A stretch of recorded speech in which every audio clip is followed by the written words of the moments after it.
నేను కామెంట్ చేయడం సరికాదని నేను అనుకుంటాను అనమాట. సో మీరు ఒక ఐపీఎస్ అధికారిగా పొలిటికల్ కామెంట్స్కి రిప్లై ఇవ్వకూడదు, ఇస్తారని కూడా నేను అనుకోవట్లేదు. కానీ పరిస్థితి వచ్చింది కాబట్టి ఒక సందర్భాన్ని మళ్ళీ గుర్తు చేస్తున్నాను. నిన్న జూబ్లీహిల్స్లో అనుకుంటా బహుశా కొన్ని అనాథరైజ్డ్ కట్టడాల దగ్గరికి వెళ్ళినప్పుడు ఎమ్మెల్యే దానం నాగేందర్ అడ్డుకున్నారు. ఏకంగా మీ మీద ఒక ప్రెస్ మీట్ పెట్టారు.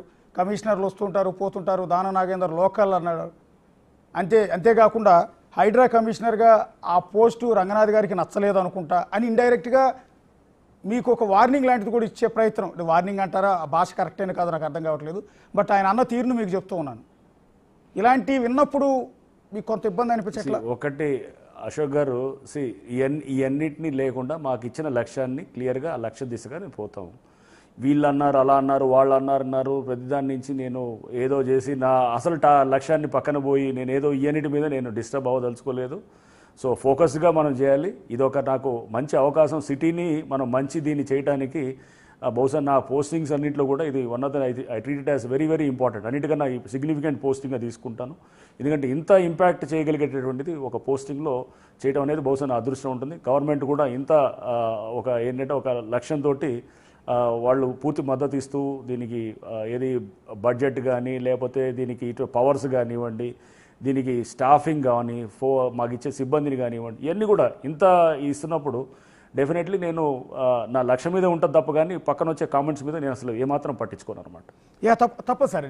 అంటే నేనేమంటున్నానంటే ఇక్కడ మీరు చేస్తున్న ఒక మంచి పని, ఒక నేచర్ని కాపాడుతూ ఉన్నారు, హైదరాబాద్ని కాపాడుతూ ఉన్నారు, ప్రభుత్వ భూముల్ని కాపాడుతూ ఉన్నారు, చెరువులను సంరక్షిస్తున్నారు. కాబట్టే ఈరోజు ఎంటైర్ మీడియా రంగనాథ్ గారి వెంట ఉంది, హైడ్రా వెంట ఉంది. అట్లాగే అధికార పార్టీ, ప్రతిపక్ష పార్టీ మీ వెంటే ఉంది. ప్రతిపక్ష పార్టీ కూడా మిమ్మల్ని ఎక్కడా తప్పుపట్టడం కానీ కోల్చొద్దని కానీ ఎక్కడా చెప్పట్లేదు. అంటే మీరు చేస్తున్నది ఎంత వండర్ అనేది దాన్ని బట్టి అర్థమవుతుంది. కానీ లోకల్గా ఉన్న కొంతమంది నాయకులు, ఒక దానం నాగేందర్ కావచ్చు, నిన్న గొడవ చేసిన ఎంఐఎం ఎమ్మెల్యే కావచ్చు, రేపొద్దున కుతుబుల్లాపూర్ ఎమ్మెల్యే కావచ్చు, ఎల్లుడి కుకట్పల్లి ఎమ్మెల్యే కావచ్చు, లేకపోతే లోకల్ కార్పొరేటర్లు కావచ్చు, వీళ్ళు వ్యక్తిగతమైన ఆస్తులు నష్టపోతారు. కాబట్టి వీళ్ళు బినామీలు ఎవరైతే ఉంటారో వాళ్ళ ప్రాపర్టీలు కబ్జాలు చేసిన వాళ్ళ బినామీలు ప్రాపర్టీలు పోతాయి. కాబట్టి వాళ్ళు ఎదురుదాడి చేసే అవకాశం ఉంటుంది కదా. దానికి మీరు సీఎం గారి నుంచి ఆ ఫుల్ పవర్స్ తెచ్చుకోగలుగుతున్నారా అని?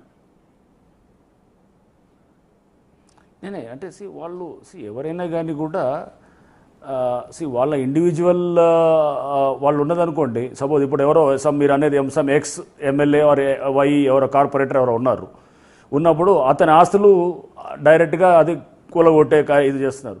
బట్ పబ్లిక్ ఉంటుంది కదండి, పబ్లిక్ అనేది చూస్తుంటారు. ఇదంతా చూస్తున్నప్పుడు పబ్లిక్ ఒపీనియన్, ఇప్పుడు మీరు అంటున్నారు మీడియా కూడా ఉంది, మీడియా ఒపీనియన్ ఉంటుంది.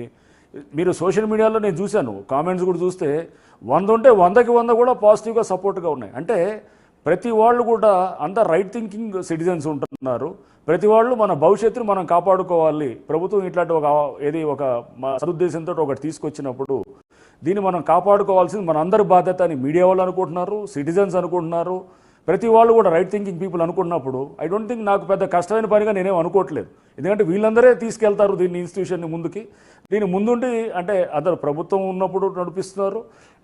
నేను ఒక ఫేస్, నేను కనబడుతున్నటువంటి ఒక ఫేస్ ఉండొచ్చేమో కానీ బట్ ఇంతమంది సపోర్ట్ నాకు ఉన్నట్టుగా ఉన్నప్పుడు నేను ఐ డోంట్ థింక్ నాకు ఎటువంటి ఇబ్బందులు వస్తాయని నేనైతే ఎక్కడ కూడా అనుకోవట్లేదు.